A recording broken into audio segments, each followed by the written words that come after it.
I'm DeBey, and you're watching Elements of Design. I'm the flower man at the Flower Nook in downtown Salina, and today I want to show you some things I'm calling seasonal transitions. We're at that late summer, starting into almost getting a little fall feeling in the air sometimes, and so flowers start to change, color starts to change. We still have that intense color of summer, but it starts to go into a little more ripeness, if you will. One thing I want to start with is doing a fresh arrangement. I've got my tin, and I've taken the liberty of going ahead and putting the oasis down in it. Some of the summer things that we are finding, late summer things, this is a celosia, and what a beautiful chroma, if you will, the intensity of color in this particular item.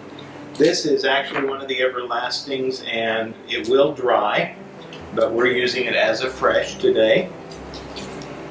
And I'm going to come in and I'm going to do a little basing technique with it. I'm going to cut, because this has a very broad stem, kind of a flat stem, I'm going to cut it on the angle, and I want to tuck this down way down in. You can be a little rougher with it because it's very sturdy. Sounds like celery snapping there. I'm going to make this kind of all the way around. You want to make sure that your foam is fully saturated, of course. That's always important. I just did took an arrangement apart that I had at the house for over 2 weeks, and was looking at the foam, and it still had moisture in the bottom of the foam, and I thought, that's interesting, because I had intentionally not watered it for that time period as kind of a test to see how long it really would hold the moisture. Now, most of the flowers have gone. There were a couple of bits of greens that were still feeding off of that moisture. That's cut too tall. Either that or I'm running into something very stubborn down there, so maybe I'll move and try a different spot with it. And like I said, this is the basing technique. We're just going to use this as the base of this arrangement. And I have some beautiful yellow lilies. This is the LA lily. It's a hybrid lily, and it's a cross with the Asiatic, and it has those rich chromas, those rich colors that I've been talking about. Flowers tend to be a little bit bigger. Now you see here, this still has the pollen in. This one has been plucked, and as I'm doing this, I think I've said this before, if I'm doing this to go out the door to a customer, this is the way I will present it, because I don't want the pollen to get on people's clothing. Although a simple trick, if you do get that pollen on your clothing, simply let your clothes hang in the sunlight, and the sunlight will ripen that pollen and it will disappear. It will be like it was never there. Never try to rub it out. That just makes the mess that much deeper. So I'm trying to envision with this, I'm doing really, it's almost a topiary effect, because although I'm not binding these together directly, I'm placing them close to one another. And I want that kind of mass of color up here. We start with this bright orange, and we're coming up to bright yellow. And I kind of like that idea. Then maybe I'll come up through the top of this with some orange carnations. These are not nearly as intense a shade, so we've really kind of stepped our color down as we've come up. And clean the stem up, get it nice and clean, so that we have a good clean look going down in here. I'm going to pull those apart just a touch. And with luck, I will get that seated down in all the way without breaking it. Carnations will open, but at this stage they're soft and so it's easy to just brush them open and have a little more fullness to them. And see, I'm wanting to pull this down just a little. This one kind of bugs me because I'd like it to be a touch lower, and it just went. So I think we're good there. So I've got kind of clumps, if you will. I'm doing this intentionally. And then talking about that transition,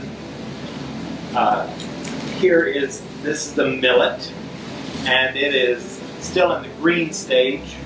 I think that if this were to ripen all the way, this is probably what I pay the big bucks for to feed my birds. So maybe I should have the grower just go ahead and ripen some for me.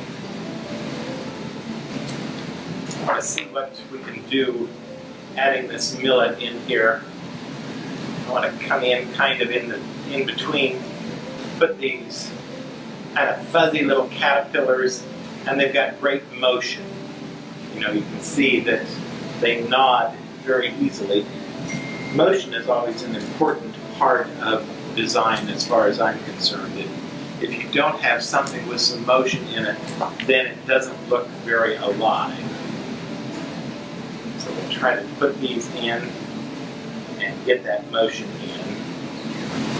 This design, like I said, it's kind of a loose topiary design, and it's got some elements of what they call the phoenix design in it because it's rising up, and especially with these interims that I built into it, I think that it kind of shows that. When you're working with lilies, you need to be very careful because they're fairly fragile blossoms, and if you break a petal, there's no going back. You've just broken a petal. So try to, as I work around them, shelter them a little with my hands, and then pull in so that I'm not just being so rough on them. Foliage on the millet is not especially pretty, so I'm stripping that off. Okay, well, this isn't bad. A couple of other things that we could do. I wanted to show that I have this beautiful hanging amaranthus, and this is really just starting to come over and really start to get that drape. It comes in several shades, and as the season progresses, we'll see more of it, and it just has a nice texture to it. But I thought, as I started to think about doing this one, I really wanted to do maybe some seeded eucalyptus. Seeded eucalyptus is very pretty right now. It comes out of probably Southern California is where this is grown. Could be Arizona, parts of Arizona they would grow seeded eucalyptus.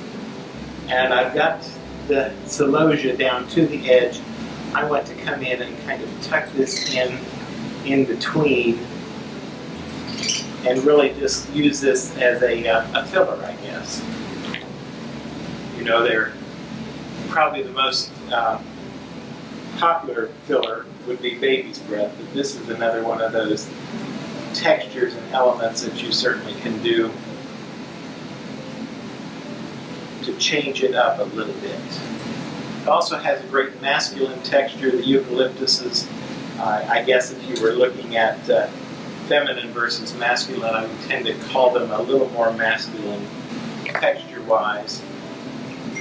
Eucalyptuses are also great because of the gray color. We're seeing so much gray in weddings and in formal occasions right now, and so the silver gray works very nicely for those types of things. Come in and tuck a little here on the back. Let's see what we're looking like. Pretty rounded there. Got one last sprig, so I've cut it. I might as well tuck it in here somewhere. And so I think I've completed this seasonal transitions, as I'm calling it. something that's got the bright chromas of late summer going into early fall. It's got some of the textures, the grain-like feeling, the seeded uke, that kind of fullness of the season feel, if you will. I found this great tall tin, and I have inside here is some of the foam made for dried and silk arrangements. You could use the wet floral foam if it's something you want to do for a long time. You wouldn't want to use the floral foam wet, but you could use the Oasis. If you wanted it to last a long time, probably it's better to choose a silk foam. And I've got all of this great green wire, and I haven't really fixed this in. One thing that I do sometimes when I have a container that I like and I don't want to glue into it, I don't want to attach things to damage the container, is then I will take wire, and in this case, because it's got these handles on the side, I'm just going to wrap it around and going to come here on this side as well.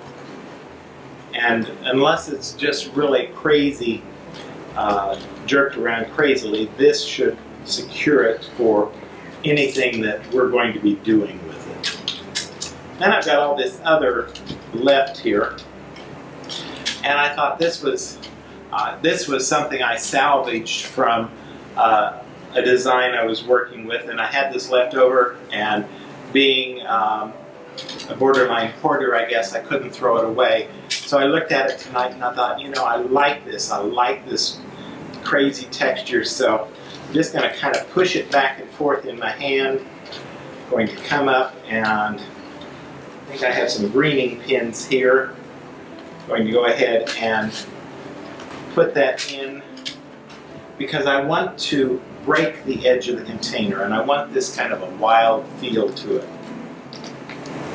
And then once you've got this kind of in place where you like it, and it doesn't have to be perfectly in place, you can adjust it after the fact, and as we design and put other stems through this, it will help secure it as well.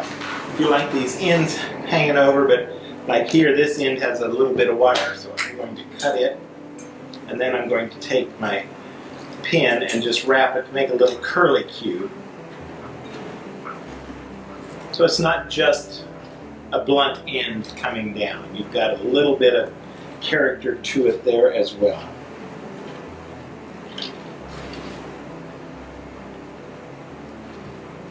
Just one of those little bitty details that in the end help make the overall picture. Ah, there I got a wild one.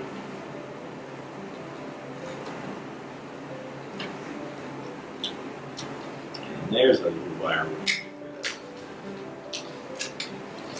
I found this, and I really love this with this particular container.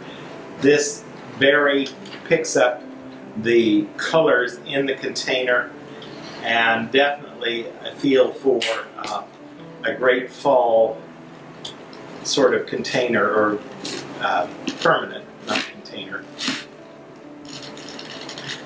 We have on the wall next to the back door of the flower nook, we have this great wild Virginia creeper that grows there.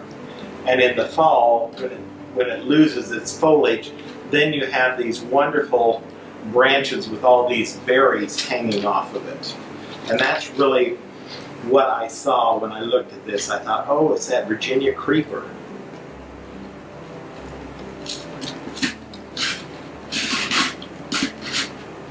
So I want this to be draping over and coming over the edge a little.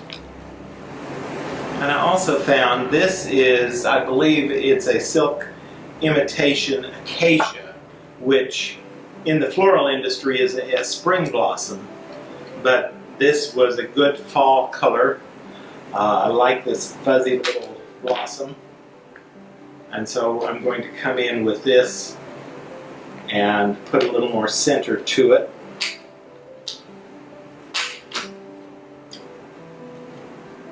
And again, I think I want this mostly to have that drape going where I've been more upright with my first design.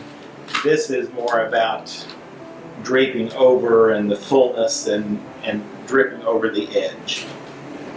I'm going to have a good sharp pair of shears to trim the wire.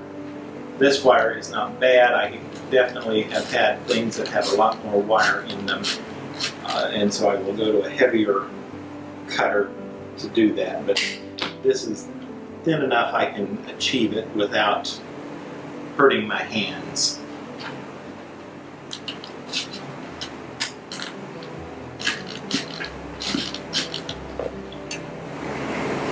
Beauty of silk is if you buy the silk that is wired all the way, then you have great control. You can put it where you want it and you can bend it literally to your will.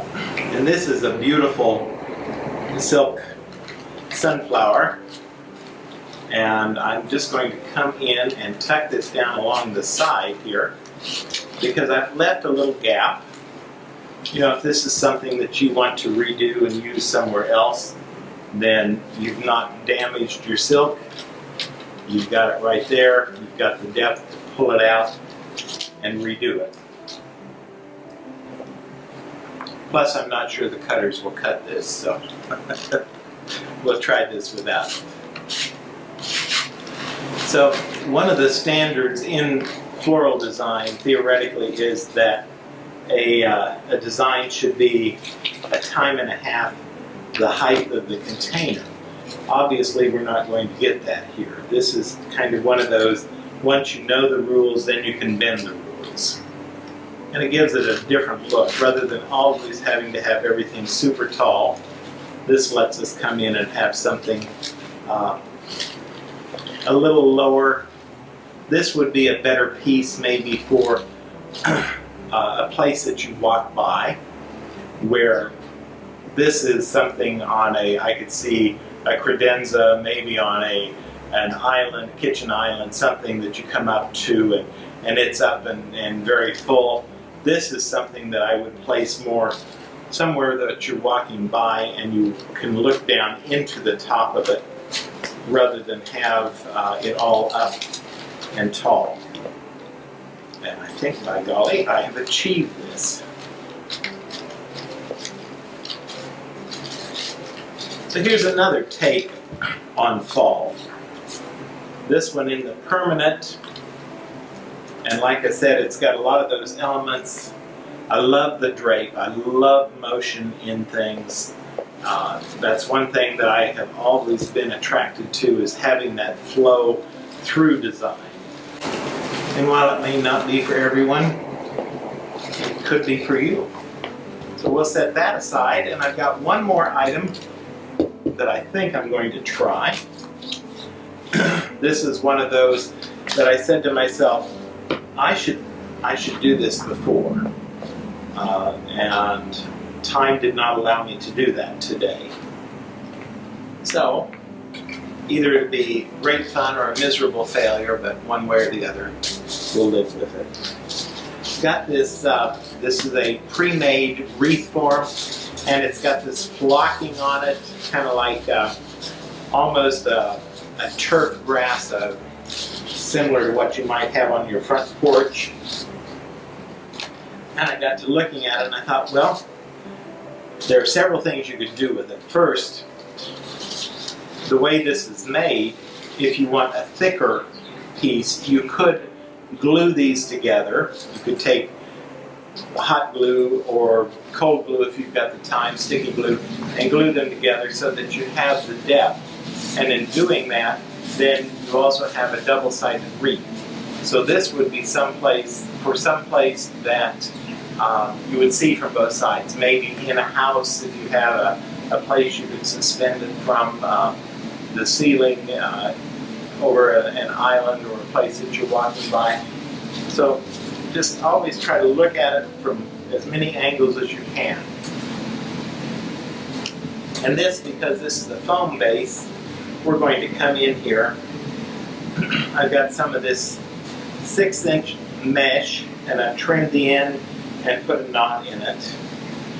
And I've got my greening pins, and get a little picture of those, and they're kind of like a little clothespin, a little metal pin, and we're just going to go ahead and stuff that down and into that foam wreath. And I'm not really doing much other than just kind of pushing this together and then pushing the pin in. And again, you know, especially if this is an indoor thing, those are the mechanics that you need. If you're doing this for yourself, you don't really need to have super heavy-duty mechanics. So I think this would work rather well. So I come along and at the outer edge of this and do this and make my loops.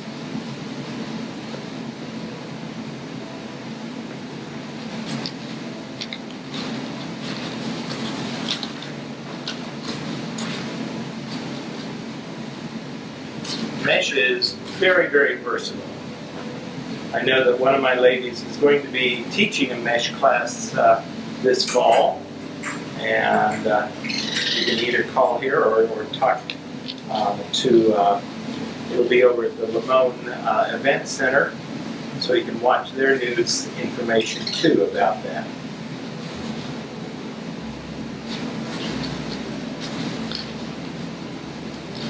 One of those fun, you know, kind of do something, make it, take it home sort of nights, and have a little bit of decor that you make yourself. I could do a lot of other things. I could be rolling this foam or this mesh more, but I don't feel the need to do that. That one I've been too far out of shape, so try it again. And now I've made it all the way around, and I could just cut a tail and stop there, but I think I want to keep on going. So I'm going to come in, and I'm going to come in the center more. Maybe I'll start to come to the side again also, kind of back and forth across here, so that I fill in this space a little. Because this has got that flocked background on it, you really don't have to worry about it showing through. It's, in my eye, it's a finished look, so I don't need to think that I have to cover all of that. Generally, mesh is moisture proof. Once I have found some that is not color proof. So it's always one of those things. If you are going to use this outdoors, make sure that you know that it will not bleed, especially if it's up against the paint or on the bricks. You probably don't want it bleeding and coloring the house.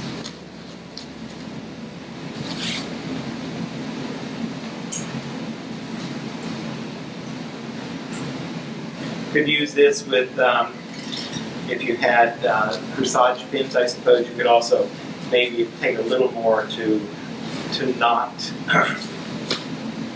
and do that with them. The greening pins make it very easy to just grab it and shove it in. Then I'm going to come down here and I'm going to cut it.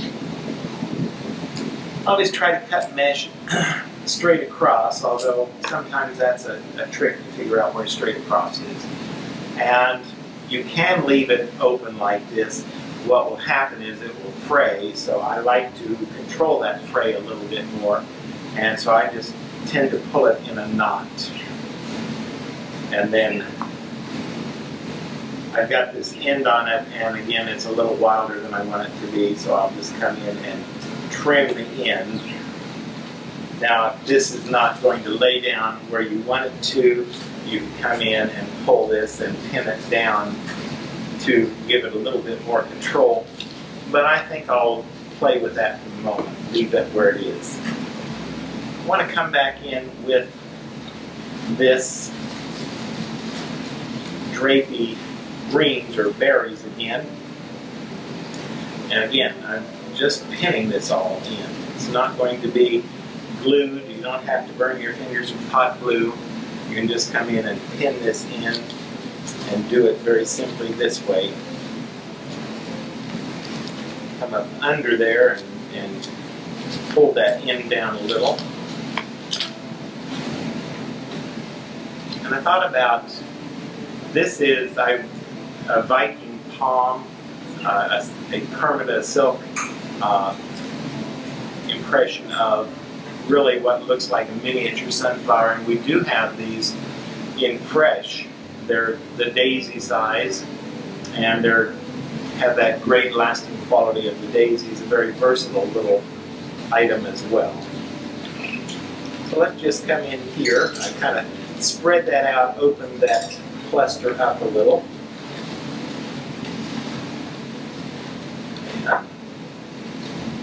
Just pull that up. So let's put it back where it was. And again, I think I'm just going to be very simple with mechanics and just use a greening pin or two and hold this down in place where I want it to be.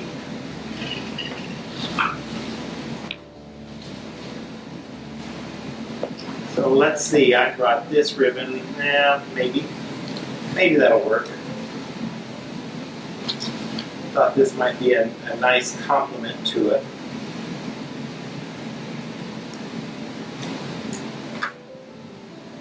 Again, trim that end up just a touch. And I'm going to do just some simple back and forth loops. Not so much a bow as just loops on this.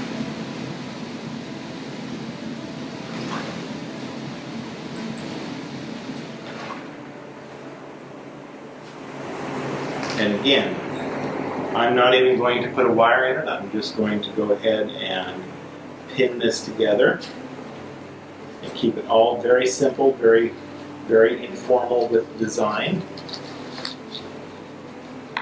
Pull it down and through there a little bit.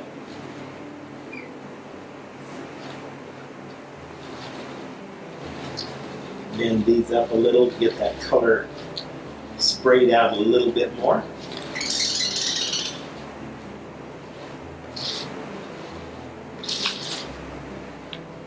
Another thought I had of this is if you're going to do this sort of thing for the fall season, then if you just are pinning into this, it would be very easy to take this apart and transition it into Christmas. That green of the base would go very nicely against Christmas. And I could keep on going and fill this in more. I've got this little stray piece of vine that I had left. I didn't get tucked in the other arrangement. And certainly can kind of loop it around a little, just to add a little more texture to it.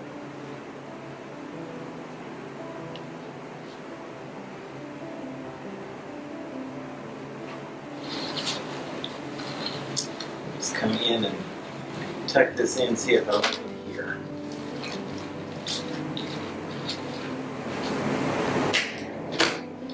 But as I'm watching my clock, I think I've about run out of time, and hopefully you've gotten the idea of what you could do with this sort of wreath. You can get just the regular styrofoam without this flocking on it. Then I would suggest you want to wrap that in ribbon or maybe burlap or something that would give it a little finished appearance. But this way you can just kind of grab it and go. You don't have to do that other step. I hope that I've inspired you to think about doing some floral design. And if so, I'm always happy to give suggestions. If you have questions, you can either call or come in to the Flower Nook at 208 East Iron. I'm Wayne DeBey, AIFD, the Flower Man, and this has been Elements of Design.